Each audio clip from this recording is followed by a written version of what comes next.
Hi, everybody. Hi, everybody. Welcome. Welcome to another edition of Living at Your Highest Quality of Life with us at Inspire Wellness. I'm Dr. Jessica Hutchins. I'm Dr. Dan Neides, and I am here on time today. I apologize for my tardiness last week. And today we are talking about man boobs, or gynecomastia is the medical term for it. So it's something that it's definitely an epidemic right now, but nobody talks about it. The guys don't talk about it. Wives don't talk about it. The kids who are affected don't seem to talk about it. I'm assuming it's because it's a little bit of an embarrassing topic for a lot of people. So we wanted to just bust through that and just talk openly about it now because, again, so many people are being affected. So first, I wanted Dr. Neides to kind of share his story because it happens to be pertinent to this. So go ahead. Sure. So I could, personally attest to the physical and psychological implications of this condition, having really grown up with it. And I think, beyond the physical, it's really more the mental side of it. I think that really starts to consume people, especially if it comes on during adolescence. Sometimes right. I mean, that's a really vulnerable time anyway. Right. So definitely felt pretty vulnerable, embarrassed, avoided a lot of situations where I might have to expose myself to the greater community. And then, there's that risk of being called out on it and made fun of. And so you end up avoiding. And so I know that there are people who are dealing with this that know exactly what I'm talking about, whether it's a child today or even an adult today who are avoiding situations because of that level of embarrassment. Right. So I basically wanted to talk a little bit about the causes too. I mean, anything else you want to share about the psychological? Well, I think that from my own experience, when it was brought up to the family doctor growing up, it was often dismissed as, well, just wait till you go through puberty and this should normalize. Well, I went through puberty, I waited. I was overweight as a child, but even when in college, my weight completely normalized. So I was, I'm 5'10", 5'11". My weight in college got down to 160, 165. That problem did not resolve. So that continued into adulthood. And so the psychological impact of that continued, until eventually we opted for some treatment. And what was the treatment that the doctors recommended? So the only treatment that I was offered was surgery as a way to correct it. And so I ultimately, about somewhere between 15 and 20 years ago, it was in the early 2000s, that I opted to, have the surgery. My weight, I couldn't go any lower in terms of my weight. So it wasn't about weight loss, getting rid of the problem. But in any conversation with any doctor about what the possibilities were to treat it, it was always surgery. And so I just opted to relieve myself of that psychological hurdle, and I opted to have the surgery, which, again, for me, it has dramatically improved my life in terms of confidence and being able to go out, take a shirt off at this community swimming pool, or if I'm out in my yard and it's hot outside and cutting the grass kind of thing. I don't have to think about anybody looking at me and what they're necessarily thinking at this point. But had I known that there were non-surgical ways to perhaps improve this overall outcome, I know that I would have opted for that. So that's why I think this is a great opportunity to discuss, how does this happen? What are some of the things that we need to be mindful of as men, and being potentially exposed to toxins that might be actually perpetuating this problem? And then ultimately, are there more natural treatments as opposed to surgery being the only options? Right, for sure. So first of all, I do want to say, as far as women go, this absolutely applies to women too, although you're not necessarily judged in a bad way if you have huge breasts as a woman. But I don't know if you guys have noticed that just overall, the breast size has definitely increased. I mean, there's so many more women with back problems and, stress and fibrocystic breasts and breast cysts and, breast cancers and all that kind of stuff, and just increased fat in the female areas because of the excess estrogens going around. So again, all of this stuff does apply to women, and also the age where women go through puberty too and have breast development. You know, you see these kids that are barely coming into their own skin when they're 8 years old, and they have these breasts to deal with now, and all the stigma associated around early development. So again, this applies to pretty much everybody. But basically, what we want to try to focus on is decreasing the conversion. Well, two things: decreasing the conversion from testosterones to estrogens. Okay. So that's in both females and males, you have testosterone, and then in order to make the estrogens, the testosterones are converted to estrogens. And the enzyme that does that is called aromatase. So anybody in the medical field might have heard of different aromatase inhibitors. They're used for some prostate problems. They're used for fertility treatments sometimes.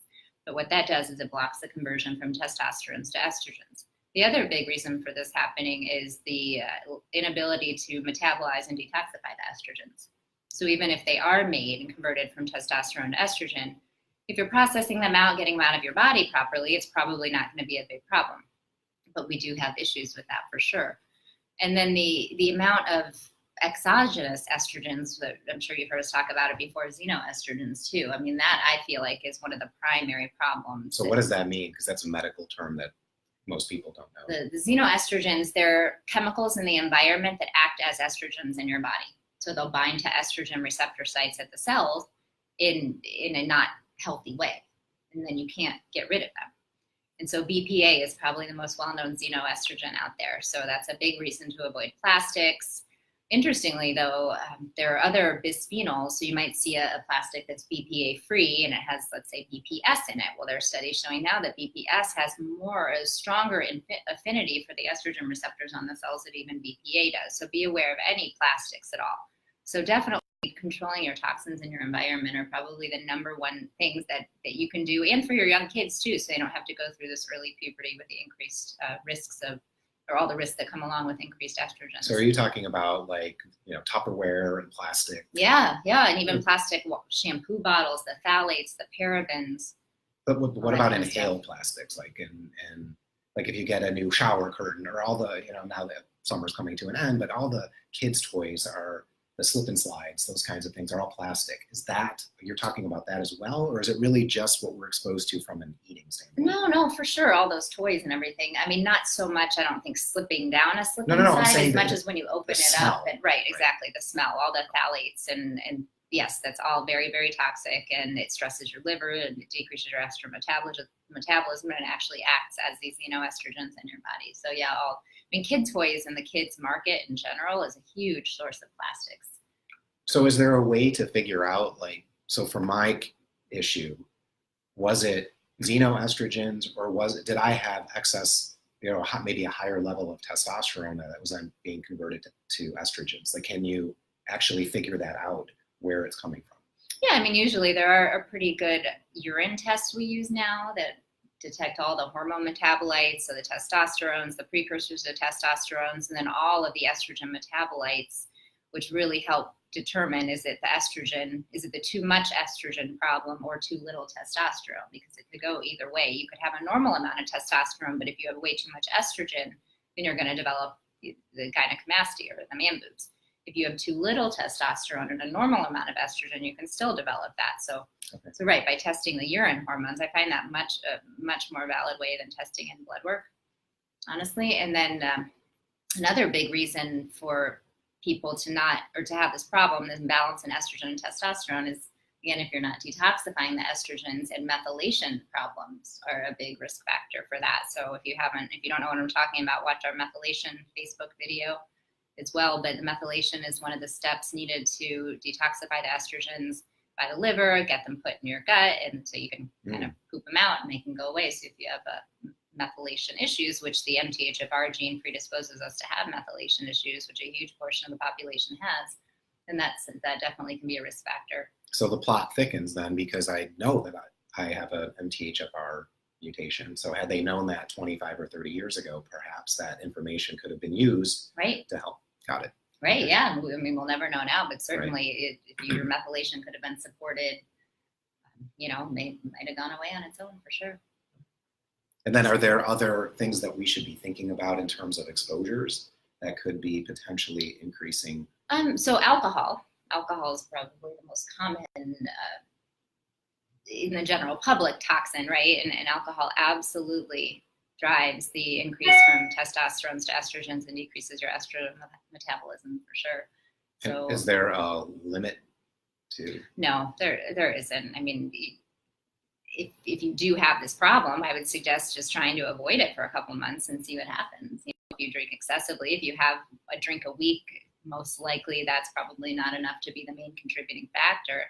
But definitely, I mean, there's so many people out there that are so stressed by the end of their day, they drink every single night, and they might not even realize it's a problem because they don't get drunk. But you know, a drink every single night is going to definitely stress your hormone system as well as a lot of other systems like your liver and your body. So far, it's testosterone being converted to estrogen that we have to be concerned about. Plastics or BPAs, I should say, alcohol, any other. Well, stress and high cortisol. So cortisol is the stress hormone for sure. So that definitely increases the conversions from the testosterones to estrogens, and it decreases the estrogen metabolism for sure. I mean, we know stress has a horrible effect on a lot of stuff in our body, but this one for sure. High insulin levels as well. So being pre-diabetic or diabetic or having any kind of insulin resistance, metabolic syndrome, polycystic ovary syndrome, that all. Just as obesity a risk factor? Yep. Which obviously that's pretty common too. I mean, obesity by definition, there's going to be a higher level of inflammation because all your fat cells make inflammatory chemicals that increase your total inflammation. So, I mean, all of those things are easy to avoid, relatively easy, right? The alcohol, you can deal with your stress, deal with plastics. Plastics are pretty easy to avoid if you're committed to it, but then there are other more natural things that you can supplement in your diet as well, like minerals, zinc especially helps increase the conversion. Wait, so now we're getting to the treatment. So let's spend a couple minutes talking about treatment specifically. So what would you recommend to a patient like me coming in with this problem? Definitely eliminate the BPAs, correct? Mm-hmm. We could do the urine test looking for testosterone and estrogen metabolism. Eliminate alcohol intake, but are there natural remedies? I would even throw out pharmaceuticals beyond supplements. Like, what would you recommend to somebody coming in saying, I don't want to go through surgery? What are my options, doc? Right. Well, in your specific case, I probably would have looked at your methylation and supported that, right? But sure. If that isn't the big issue, then there are definitely supplements you can take. I mean, again, zinc is one of the ones that's known to be a aromatase inhibitor. That's the big word that we're looking for to decrease the conversion from testosterone to estrogens. And then there's some herbs too, like passion flower. That is has one of the highest aromatase inhibition activities out there of any of the herbs. And then chamomile too. So you can get a lot of teas that are already pre-made at the grocery store with those herbs in them, and have the tea every night. Mushrooms, which I actually just learned when I was preparing for this talk, that I didn't know white button mushrooms had a pretty high aromatase inhibition activity as well. Then there are a lot of herbs, turmeric, rosemary, oregano, sage, garlic, onions, and then citrus bioflavonoids too. So if anybody takes a vitamin C supplement, look for a vitamin C with bioflavonoids in it, like quercetin, lutein, things like that. And then vitamin D helps. Vitamin D helps everything, but it is a natural aromatase inhibitor. And then you want to, so that's again for the decreasing of the conversion from the testosterone to estrogens, and then to help the estrogen metabolism through all the xenoestrogens. The biggest thing is methylation again, and then cruciferous vegetables, getting a high amount of something called diendomethane, which you can get in supplement form, but it's probably, more efficient to just eat a ton of cruciferous vegetables, like literally every single day. So broccoli, cauliflower, Brussels sprouts, arugula, cabbage, those are the big ones. And then fermented foods as well. Got a ton of probiotics on them, and then they've got a lot of good things to help with estrogen detoxification. And anything beyond the cruciferous vegetables. So with things like Epsom salt baths, doing infrared sauna, the lymph squeeze. So when we talk about detoxification, we tend to talk at a high level for everything. Would those things also help? Yes. So, Yep, absolutely. I mean, anything you can do to rev up your detoxification pathways and limit your total toxic burden is going to help your liver handle the estrogens like it should, for sure. Outstanding. Any other last minute points? We're right up against the quarter of the hour. I guess just don't underestimate the effects that your lifestyle and your nutrition and supplementation and detoxification can really have. I mean, it really makes a big difference, even in something like you said that was thought of as just really a surgical problem. That it's not. I mean, there's so many hormone problems these days, from the hormone-dependent cancers to heavy periods and fibroids and endometriosis and prostate problems. I mean, who that doesn't have a prostate problem these days, right? And so lifestyle, the stress reduction, weight reduction, insulin resistance, fixing that and getting all the nutrition levels up, and then these specific herbs like the passion flower and the chamomile. So it sounds like at a baseline, we're still doing the same things: decreasing inflammation, replacing deficiencies, and helping the body detoxify. Well, it makes it easy when the same things work for everything, right? So, well, but again, we have some other specific ways that we can help these young men, adults, improve both physically and psychologically, because we know how this condition can be so critically impactful on people who are, concerned about their physical being. And what we want is, again, what we always say is living at your highest quality of life. We don't want people hiding. We don't want people embarrassed. We want you to be able to experience all the joys out of life that you can. So anything that we can do to help you on that path, please let us know. That means ordering that test, looking for the conversion. Again, that's something that we can do to help you. Well, again, really appreciate your knowledge. It's amazing how much she has. I always say to people that I've forgotten, she's forgotten more medicine than I've ever learned. So you're looking at the brightest mind in medicine that I've personally ever met. Teaches me every day. So really appreciate you taking the time out of your day to listen. Please send us suggestions for future topics. Yep, keep them coming. And we have the Labor Day weekend coming up, so wish everybody a safe, joyous weekend. Hopefully you're doing something fun out with the nice weather as we transition from summer to fall here. But anyway, thank you so much for being here. And again, thank you for sharing that knowledge. You're welcome. Thanks for sharing your story. So remember, it's your time to thrive. Let us inspire you. We'll see you on next Tuesday, the day after Labor Day. Take care. Have a great week.